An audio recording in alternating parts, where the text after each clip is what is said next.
और जैसे ही राजीव गांधी को इस बारे में पता चला, उन्होंने इस पर कड़ी कार्रवाई की, बहुत ही सख्त कदम उठाया उन्होंने और हरदेव जोशी को तुरंत सस्पेंड करने के लिए, हटाने के लिए प्रक्रिया शुरू कर दी और जवाब भी मांगा गया।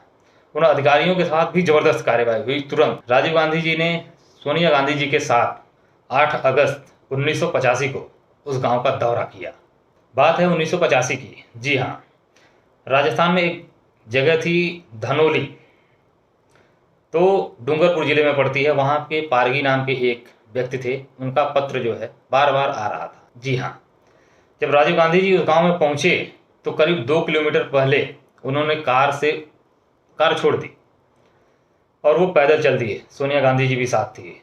सारी पुलिस व्यवस्था और सारी जो चीज़ें थी उन्हें दूर कर दिया गया ताकि जो डायरेक्ट जो है उनसे बात हो सके। जो आदिवासी समूह के लोग हैं उनसे सीधे बात हो सके। वो अपना दुख जो है वो पुलिस व्यवस्था और सारी चीज़ों को देख करके हो सकता है वो अपनी बात खुल करके ना कह पाएँ। यदि हम सीधे जा करके उनसे जुड़ेंगे तो वो अपनी बात जो है वो स्पष्ट रूप से कह सकेंगे। और हुआ भी कुछ ऐसा ही। राजीव गांधी जी करीब 2 किलोमीटर तक सोनिया गांधी जी के साथ धूल भरे उस रास्ते पर धूल उड़ाते हुए पैदल चलते रहे। जी हाँ, और वो उस गांव में पहुंचे। वो पूरी मीना की झोपड़ी में जाए, वहाँ जाकर उनके साथ बातें की। इतना ही नहीं, उस समय वहाँ के जो सीएम थे हरदेव जोशी, उन्होंने मीडिएटर का काम किया, यानी जो भाषाएं थी वो अंतर था, तो उन्होंने दुभाषीय का काम किया था। इनकी बात उनसे और उनकी बात इनसे समझाने में, बताने में। नेशनल हेराल्ड की एक रिपोर्ट है जिसमें ये कहा गया है कि सोनिया गांधी जी ने वहाँ चक्की वगैरह भी चलाई थी और सारी चीज़ें उन्होंने की। और उन्होंने वहाँ पूछा था कि इतनी सारी चीज़ें तो उपलब्ध हैं, आप ये चक्की क्यों चला रहे हो, ये पत्थर वाली उस समय है, तो आप ऐसा क्यों। तो उन्होंने ये बताया था कि वो आटे का नहीं, कोई एक दूसरा अनाज था और वो कंगनी गुरी या कुछ इस तरह का नाम था उसका, तो उसका वो पीस करके वो चपाती बनाते थे और उसे खाते थे। उन्होंने उसे वहाँ खाया भी था राजीव गांधी जी ने।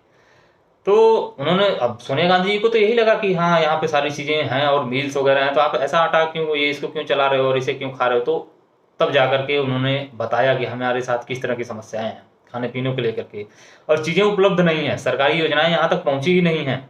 वहाँ से बाहर निकले, उन्होंने पूरे गांव में घूमा टहला और वहाँ पे एक दंपति भी मिला जिसे उन्होंने 200 रुपये भी दिए। और जिनकी स्थिति थोड़ा सा ज़्यादा खराब थी, तो राजीव गांधी ने अपने से 200 रुपये उन्हें दिए थे। एंड बहुत सारी चीज़ों को उन्होंने देखा, समझा और उसके बाद वो वापस आए। और वहाँ से वापस आने के बाद राजीव गांधी जी ने फटाफट दलितों और आदिवासियों के उत्थान के लिए कई सारी योजनाओं की घोषणा कर दी। घोषणा करते ही वो सारी चीज़ें लागू भी हो गई। सब कुछ ठीक ठाक चलने लगा। उनका स्कूल वहाँ बन गया, उनके लिए नाली और पानी और सारी चीज़ें, राशन पताई वहाँ तक पहुँचने लगा। इस घटना के कुछ महीने बाद संतोष भारती, एक पूर्व सांसद और वरिष्ठ पत्रकार रहे, उन्होंने ही इसे अपने एक बुक में जिक्र भी किया है, इस घटना का पूरा। तो वो जो है वो उस गांव का दौरा करने पहुंचे कि प्रधानमंत्री ने तो घोषणा कर दी, सारी चीज़ें ये हो गया कि सारी चीज़ें वहाँ पहुँच रही हैं, तो ज़रा चल के देखा जाए कि कितना विकास हुआ। वह वही 2 किलोमीटर पहले गाड़ी छोड़ करके पैदल चलना शुरू किए। धूल भरे रास्ते पर वो भी उड़ते पड़ते पहुँचे। नालियाँ सूखी हुई थी, उन्होंने लिखा है कि नाली सूखी हुई थी और उसमें हाथ डाला तो बालू हाथ में आ गया। कुछ दूर आगे चलने के बाद एक विद्यालय मिला वहाँ पर, जो उनके लिए खोला गया था। वो बिल्कुल जर्जर हो चुका था कुछ ही समय में, और वहाँ कोई नहीं था, न पढ़ने वाला न पढ़ाने वाला। उन्हें कुछ दूर चलने के बाद वो दंपति भी मिला जिसे राजीव गांधी जी ने 200 रुपये दिए थे, और उन्होंने ये बताया कि जो 200 रुपये गांधी जी ने दिया था, यानी राजीव गांधी जी ने, वो 200 रुपये अगले दिन प्रशासन के ही लोग आए और वो 200 रुपये वापस मांग कर लेकर चले गए। यह खबर अगले दिन जब भारती जी वापस आए तो दूरदर्शन पर न्यूज लाइन में प्रसारित हुई, और जैसे ही राजीव गांधी को इस बारे में पता चला, उन्होंने इस पर कड़ी कार्रवाई की, बहुत ही सख्त कदम उठाया उन्होंने और हरदेव जोशी को तुरंत सस्पेंड करने के लिए, हटाने के लिए प्रक्रिया शुरू कर दी और जवाब भी मांगा गया।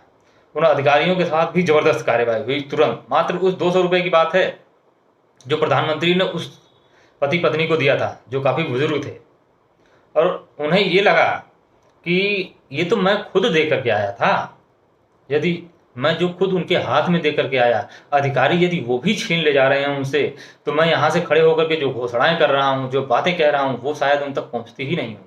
और इन सारी चीज़ों को देख करके जो स्कूल की स्थिति थी, जो नाली की स्थिति, जो पानी की स्थिति थी, जो भारती जी ने अपने पूरी रिपोर्ट में प्रकाशित किया था, काफ़ी नाराज हुए। और इतना ही नहीं, अंततः जोशी जी को हटा करके एक माथुर साहब थे, शिवचरण माथुर, उन्हें राजस्थान की कमान सौंप दी गई। आप जरा सोचिए, आज के इस दौर में मणिपुर को अपने सामने रखिए, आप हरियाणा को अपने सामने रखिए, और ये सोचिए कि मात्र 200 रुपये के लिए उस स्कूल की स्थिति खराब हो गई, वहाँ नाली और पानी की व्यवस्था ठीक नहीं दिखी। इस आधार पर मुख्यमंत्री सस्पेंड हो गया था। इन सारी चीज़ों को लेकर के आप कहीं ना कहीं सावधान रहिए, अपने आसपास भाईचारा बना करके रखिए। मिलेंगे फिर किसी और चर्चा में, तब तक के लिए नमस्कार।